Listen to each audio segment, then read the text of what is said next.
이거 완전 한 편의 스릴러 영화 같은 이야기인데요. 모두가 사랑하던 국민 소주 회사가 하루아침에 무자비한 기업 사냥꾼의 타겟이 됩니다. 법정과 시장을 오가면서 정말 치열한 싸움이 벌어지죠? 오늘 이 시간 영화보다 더 영화 같았던 바로 그 기업 인수 전쟁의 실체를 한번 제대로 파헤쳐보겠습니다. 자, 그럼 본격적으로 한번 들어가 볼까요? 이 모든 이야기의 한가운데에는요, 정말 이상하면서도 아주 강력한 질문 하나가 딱 버티고 있습니다. 아니, 어떻게 다른 회사를 사는데 그 회사 돈을 가지고 그 회사를 살 수가 있는 거죠? 이게 바로 오늘 우리가 풀어야 할 거대한 미스터리의 시작점입니다. 그 질문에 대한 답이 바로 여기에 있습니다. 차임 매수, 영어로는 LBO라고 부르는 금융기법이죠.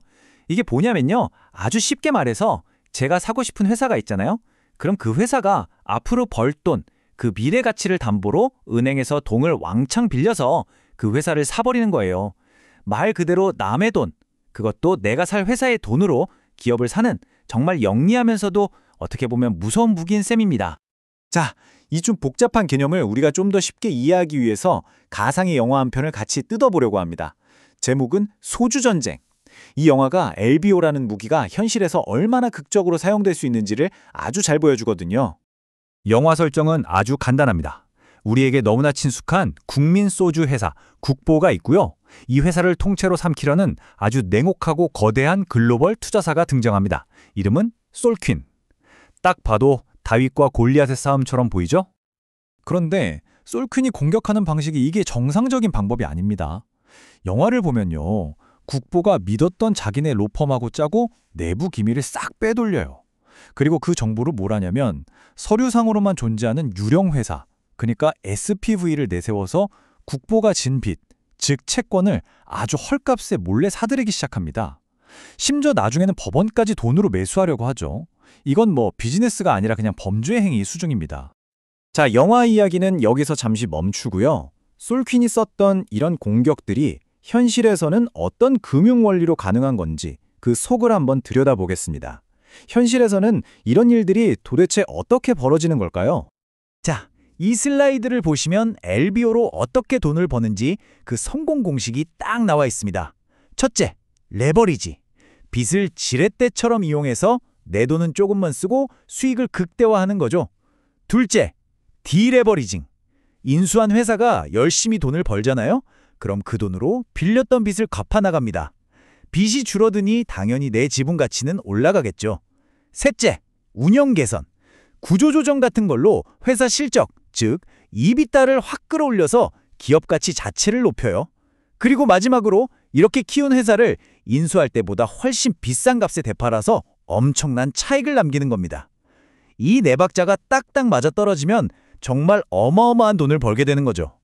물론 이렇게 공격만 있는 건 아니죠. 기업들도 가만히 앉아서 당하고만 있진 않습니다. 스스로를 지키기 위한 여러 방어 수단, 일종의 방어 갑옷을 갖추고 있어요. 예를 들어 포이즌필이라고 해서 적대적 인수 시도가 있으면 기존 주주들한테 주식을 싸게 살 권리를 줘서 인수 비용을 확 높여버리는 독약 조항 같은 것도 있고요. 아니면 위기에 처했을 때 우리를 구해줄 백마탄 기사, 화이트나이트를 찾아서 차라리 그쪽에 회사를 넘기기도 합니다. 전부 다 합법적인 방어 전략들이에요. 그런데 여기서 정말 흥미로운 반전이 나옵니다. 영화 속에서 우리가 착한 편이라고 생각했던 국보도요, 살아남기 위해서 결국 불법적인 수단을 쓰고 맙니다. 임원의 개인 계좌, 그러니까 차명 계좌로 회사 돈을 떼돌려서 자기네 회사 채권을 사들인 거죠. 이건 명백한 횡령이고 금융실명법 위반이거든요. 이만큼 생존을 위한 싸움이 처절해질 수 있다는 걸 보여주는 장면이죠. 자, 이제 영화의 세계에서 잠시 빠져나와서 이 영화가 실제로 모티브로 삼았던 현실의 사건과 지금 현재의 시장은 어떤지 한번 비교해 보겠습니다. 과연 현실은 영화와 얼마나 똑같고 또 얼마나 다를까요? 영화 결말이 정말 충격적입니다. 국보가 법정에서 솔퀸이 저지른 온갖 비리랑 뇌물 증거까지 다 터뜨렸거든요.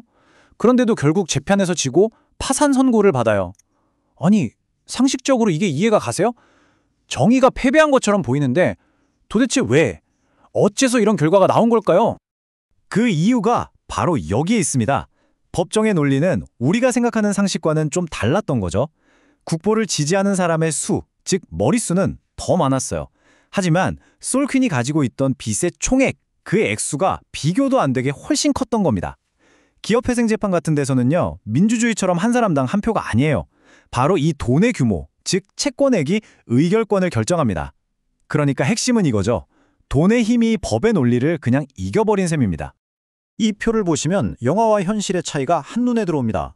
영화는 극적인 효과를 위해서 불법, 비리 이런 걸 막 강조했지만 실제 모델이었던 진로 사태는 정부기관이 부실채권을 매각하는 합법적인 틀 안에서 진행된 일이었어요. 또 회사가 산산조각난 영화와는 달리 실제 진로는 아주 긴 구조조정을 거쳐서 결국 다른 국내 기업에 인수되면서 그 명맥을 잇게 됩니다. 현실은 영화보다 훨씬 더 복잡하고 긴 이야기였던 거죠. 그 진로 사태가 있었던 1990년대 이후로 한국의 기업 환경은 정말 완전히 바뀌었습니다. 그래서 이제 기업의 주인을 둘러싼 전쟁은 전혀 새로운 모습으로 벌어지고 있습니다. 과거 IMF 시절의 기업들이 빚도 너무 많고 법이나 제도도 허술해서 거의 무방비 상태로 공격에 노출됐다면 지금의 기업들은 훨씬 튼튼한 갑옷을 입고 있습니다. 재무 구조도 탄탄해졌고 관련 규제는 촘촘해졌고요.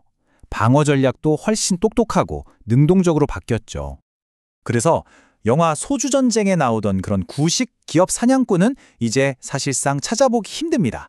하지만 그 빈자리를 새로운 형태의 공격수, 바로 주주행동주의가 완전히 차지해버렸습니다. 이 그래프 한번 보시죠. 정말 놀랍지 않나요? 불과 3년 만에 주주행동주의 캠페인 건수가 9건에서 71건으로 늘었습니다. 이건 뭐 거의 폭발적으로 증가한 거죠. 이게 바로 지금 한국 기업들이 마주하고 있는 새로운 현실입니다. 이 행동주의 펀드들의 목표는 옛날 기업 사냥꾼들하고는 좀 다릅니다. 회사를 통째로 먹겠다는 게 아니에요. 주주라는 이름으로 경영에 아주 적극적으로 목소리를 내는 거죠. 배당금 더 내놔라, 자사주 사들여서 주가 올려라, 우리가 추천하는 사람 이사로 앉혀라, 사업 방향을 이쪽으로 바꿔라, 이런 요구들을 통해서 기업의 가치를 자신들에게 유리한 쪽으로 바꾸려는 겁니다. 그리고 이게 무슨 남의 나라 얘기가 아닙니다. 우리가 이름만 대면 다 아는 SM엔터테인먼트, SK스퀘어, 한진칼 같은 우리나라 대표 대기업들이 모두 최근 몇 년 사이에 이런 행동주의 펀드들의 주요 공격 목표가 됐었습니다. 전쟁의 모습만 바뀌었을 뿐 싸움은 지금도 계속되고 있다는 뜻이죠.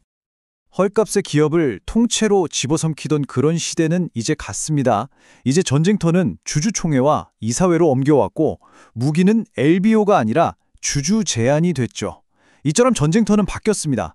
하지만 기업의 주인을 둘러싼 이 근본적인 싸움, 그 전쟁은 과연 정말로 끝난 걸까요? 여러분의 생각은 어떠신가요?